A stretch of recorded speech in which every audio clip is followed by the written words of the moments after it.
नमस्कार, बहुत स्वागत है आपका। आप देख रहे हैं इंडिया न्यूज, आपके साथ में सृष्टि मिश्रा। और अब सीधा रुख करेंगे टॉप 25 खबरों की फटाफट अंदाज में। ईरान में जारी हिंसक विरोध प्रदर्शन का आज 18वां दिन। 31 प्रांतों में 600 से ज्यादा विरोध प्रदर्शन। ईरान में खामनेई के खिलाफ हिंसक हुआ प्रदर्शन। अब तक 2000 लोगों की मौत, हजारों लोग घायल। Human right activist news agency के मुताबिक मारे गए लोगों में से प्रदर्शनकारी और 135 सरकार से जुड़े कर्मचारी थे।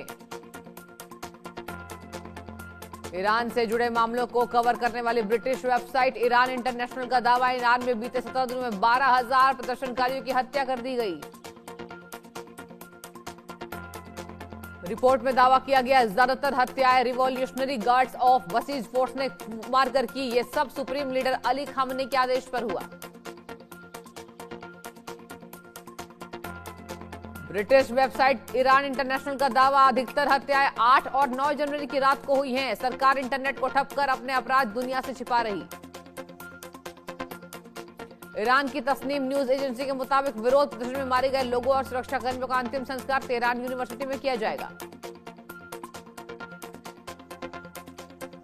प्रदर्शन में शामिल होने के आरोप में गिरफ्तार इरफान सुल्तानी को आज दी जाएगी फांसी। तेहरान के उत्तर पश्चिम में स्थित शहर कराज से हुई थी गिरफ्तारी। सुल्तानी पर मोहरे बे का आरोप लगाया गया। यह ईरानी कानून में सबसे गंभीर अपराधों में से एक, जिसकी सजा मौत है। इरफान सुल्तानी की फांसी की सजा पर ट्रंप ने दी धमकी। कहा, प्रदर्शनकारियों पर कड़ी कार्रवाई करेंगे तो अमेरिका कड़ा एक्शन लेगा।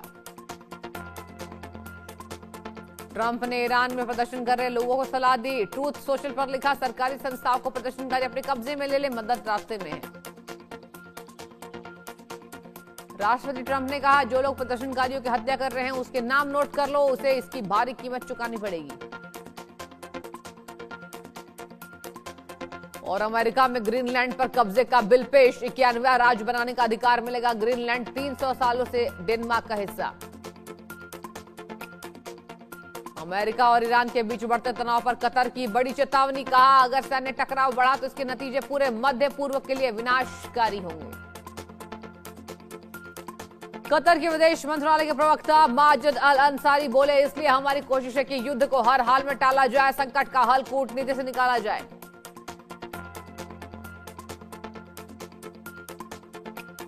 अमेरिकी राष्ट्रपति डोनाल्ड ट्रंप का दावा, वेनेजुएला ने उनसे मदद मांगी थी और उसके बदले 50 बिलियन बैरल तेल देने की पेशकश की थी, जिसे अमेरिका ने स्वीकार किया। राष्ट्रपति डोनाल्ड ट्रंप ने वेनेजुएला पर हुए हमले को शानदार बताया। कहा, वेनेजुएला का हमला अब तक का सबसे शानदार हमला था। हम अमेरिका को पहल से भी कहीं ज्यादा महान बना रहे हैं। न्यूयॉर्क टाइम्स की जांच में सामने आया, जब अमेरिका ने वेनेजुएला पर मिलिट्री एक्शन लिया तब वेनेजुएला के सबसे एडवांस रूसी एयर डिफेंस सिस्टम काम ही नहीं कर रहे थे। और इजराइल ने संयुक्त राष्ट्र की 7 अंतर्राष्ट्रीय संगठन से नाता तोड़ा। विदेश मंत्रालय के मुताबिक इन संस्थाओं ने इजराइल के खिलाफ नकारात्मक रुख अपनाया। गाजा युद्ध में इरफान इजराइल की खुली मदद कर रहा। यूएई लीक दस्तावेज से हुआ खुलासा। दस्तावेज के मुताबिक यूएई ने गाजा युद्ध में इजराइल को अपने सैन्य ठिकानों, खुफिया और लॉजिस्टिक मदद देने की योजना बनाई थी। रिपोर्ट में कतर और कुवैत पर भी गंभीर आरोप लगाए गए हैं। और हिंदुओं के लिए नरक बना बांग्लादेश। HRCBM की रिपोर्ट के मुताबिक 6 महीने में 116 अल्पसंख्यक का कत्ल। ह्यूमन राइट्स की रिपोर्ट के मुताबिक ये हत्याएं बांग्लादेश के सभी 8 डिवीजन में हुई हैं। इन 116 मामलों में 12 मामले मॉब लिंचिंग के थे। इसके अलावा टारगेट करके हत्याएं की गई। पाक सेना पर टीटीपी का बड़ा हमला। टांक जिले में घात लगाकर पाक आर्मी के वाहन को लैंड माइल से उड़ाया। कई सैनिक के मारे जाने की खबर। और पाकिस्तान में बढ़ती जा रही हिंसा। जनवरी के 13 दिन में 25 आतंकी घटनाएं, 42 जवानों की मौत।